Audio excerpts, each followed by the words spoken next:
You have a pretty big window, though. Yeah. Is it the same every 10 seconds or whatever? I thought it was every 20. Yeah. Okay, let me get set, let me catch up. Okay. I would like one of these, Katie, and then I'll give the rest of them back to you. Here we go. Thank you. Okay. Switching gears.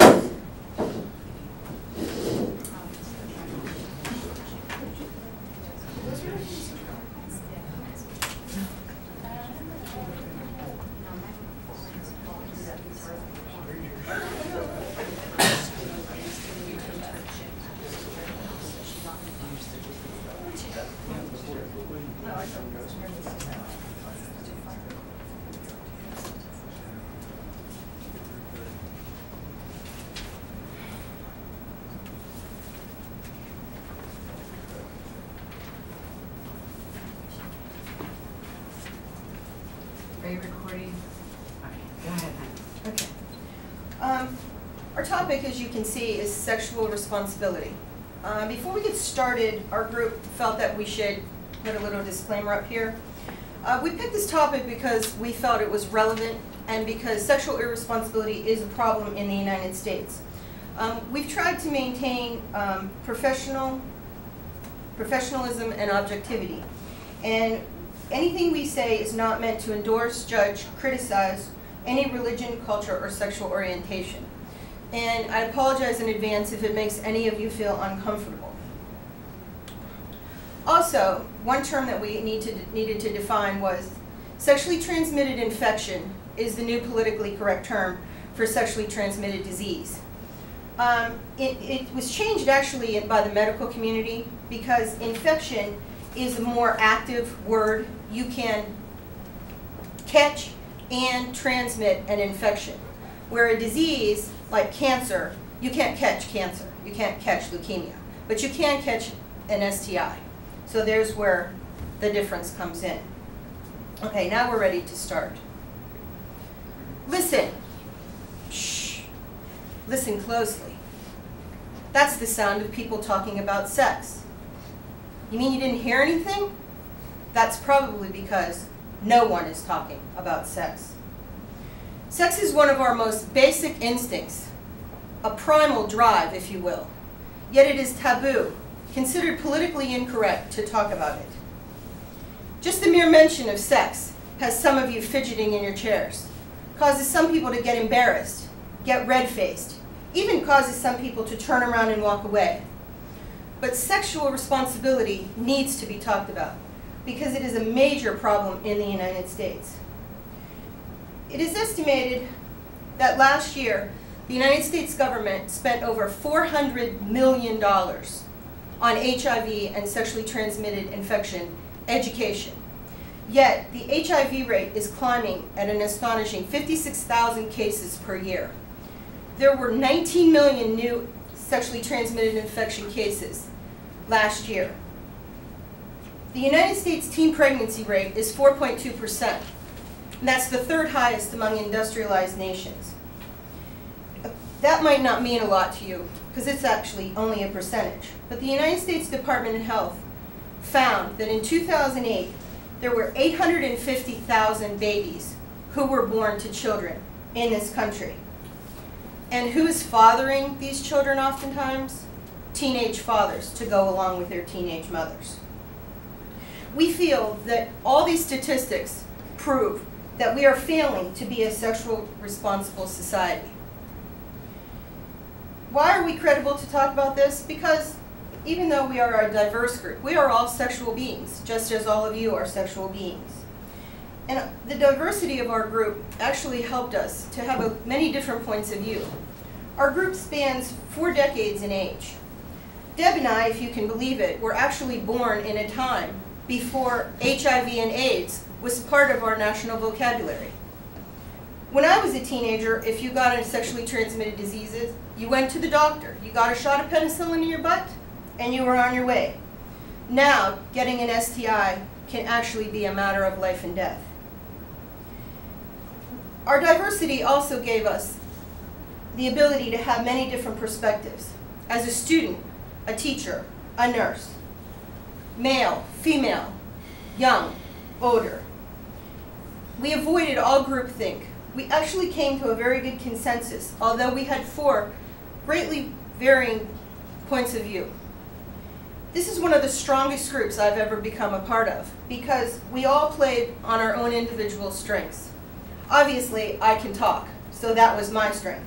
Will is very good on the computer, where I'm terrible. And Tiffany and Deb worked together to organize this massive amount of information that we have. Today we are going to look at some alternatives to solving the problem of sexual irresponsibility. We're going to talk about communication, prevention, and education, and the failure of education in our society, and why education is so important for us to all become sexually healthy adults. As I said, many people are uncomfortable with this topic, but sexual responsibility is everyone's responsibility. STIs and HIV are not respecters of any gender, age, economic status.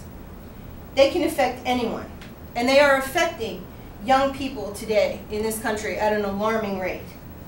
And even HIV, which was once considered the gay man's disease, is affecting heterosexuals at an ever-increasing rate. As a matter of fact, the fastest growing part of the HIV population are heterosexual females, accounting for 15% of new cases every year. First, we're going to talk about communication and how it is important to becoming a sexually healthy person, and how it is key to having sexually healthy relationships. And for more on that, I give you Will. Communication is important in all types of relationships. Communication can prevent STIs and unwanted pregnancies. STIs. STIs. Talk about a mood killer, but if you don't talk about them, they can kill you. It is very important to always be open with your partner about STIs, because anyone can be infected. According to statehealthfacts.org, in 2008, 17,000 Ohioans had been diagnosed with AIDS. That's approximately 17 people per 1,000. YSU has 14,000 students, so out of those 14,000 students, 238 of them would have AIDS. This is why it is so important to be open with your partner about STDs. Communication is also very important in preventing unwanted births. Whether just beginning a relationship or happily married, you and your partner need to decide if, how, and what type of birth control you're going to use. It is also very important to always know your partner's wishes and timeline concerning births. And it is very, very important to always remember it is neither the male or female's responsibility in birth control.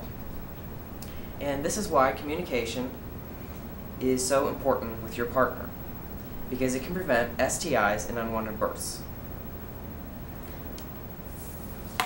Thanks, Will. Next, Tiffany will talk about prevention and contraception. Protecting yourself from STIs, HIV, and unwanted pregnancy is the most important thing you can do for yourself and your partner. There are 3 types of protection or contraception available: abstinence, the barrier method, and hormonal methods. Abstinence is the most effective way of preventing STIs and HIV and unwanted pregnancy, because if you're not having sex, your chances of contracting STIs or HIV is very minimal, and you have no chance of getting pregnant. Barrier methods physically prevent the sperm from entering the uterus and fertilizing the egg. These are put on or inserted prior to a sexual encounter. The male condom is 86% effective, and it's the only prevention against HIV, besides abstinence. The diaphragm, the cervical cap, and the sponge are all 80% effective, and the female condom is 79% effective. Each one of these barrier methods can be purchased over the counter at any drugstore, and they cost between 50 cents and $5 per use. Hormonal contraception medically alter the woman's hormonal cycle to prevent pregnancy. You take these continuously whether you're interacting in sex or not. Oral contraception, otherwise known as the pill, is 95% effective. The ring is vaginally inserted, it's left in for 3 weeks, removed for 1, and it's 99% effective according to Planned Parenthood. The patch can be put on the skin once a week. You remove it for a week, for the 4th week, and that's also 99% effective. There are 2 injections that a woman can receive. One is Depo-Provera, that's given once every 3 months, it's 99.7%, and Lunel is once a month, and that's 99%, according to the American Pregnancy Association. These methods all cost between $15 and $50 a month. You should always use 2 forms of contraception. You wouldn't jump out of a plane if your parachute only had an 86% chance of opening and you didn't have a backup chute. 2 condoms are not better than 1. The friction between the 2 make the condom weaker and less effective. If you think it's too costly for birth control, how much do you think it costs to raise a child? According to the U.S. Department of Agriculture, the latest estimate, a child born in 2007 cost just over $200,000 to watch over, feed, cart around, educate, and house from birth to age 18. And that doesn't include if you have a special needs child. That's approximately 400,000 condoms. That's a lot of sex. Before the next time you choose to have unprotected sex, think about this. If the person you're with has had 2 partners before you, and those 2 partners had 2 partners prior to them, you're sleeping with 7 people. That's a scary thought without protection. Thanks, Tiff. Now Deb is going to go over the education part of our presentation. She's going to go over what currently is going on in education and what changes need to be made. Remember, knowledge is power. Sex education in our society has come a long way since the National Education Association first discussed it in 1892, passing resolution calling for moral education in the classrooms. Coming to terms with educating the public on sex is as controversial as the subject itself. It took rampant STDs during World War I to get the federal government involved in sex education. In 1918, Congress passed the Chamberlain-Cahn Act, which allocated money to educate soldiers about syphilis and gonorrhea and started Americans thinking about sex as a public health issue. Oddly enough, some of the greatest resistance to sex education arose as a result of the sexual revolution in the late 60s and early 70s. Sex education became a political issue during this time, negatively depicted as promiscuous and immoral. Sex had been taboo up until this point, and it was becoming increasingly complicated as a topic of public discussion. The sexual revolution was at hand: free love, condoms, syphilis, gonorrhea, the war, drugs. There were religious implications of evil self-pollution, and groups of parents nationwide were protesting against sex education in the classroom out of fear that the schools were teaching their children how to have sex and how to become homosexuals. When the pandemic of HIV and AIDS struck in the 80s, America sat up and paid attention. Newsweek reported that by the mid-1990s, every state had passed mandates for AIDS education, but not without controversy. Religious and conservatives alike revamped the program and called for abstinence education in the schools. This was the first time that the federal government directed tens of millions of dollars towards education of abstinence. America's recent experience with abstinence-only sex education is merely the latest chapter in our long, sometimes ridiculous history of efforts to control humankind's most basic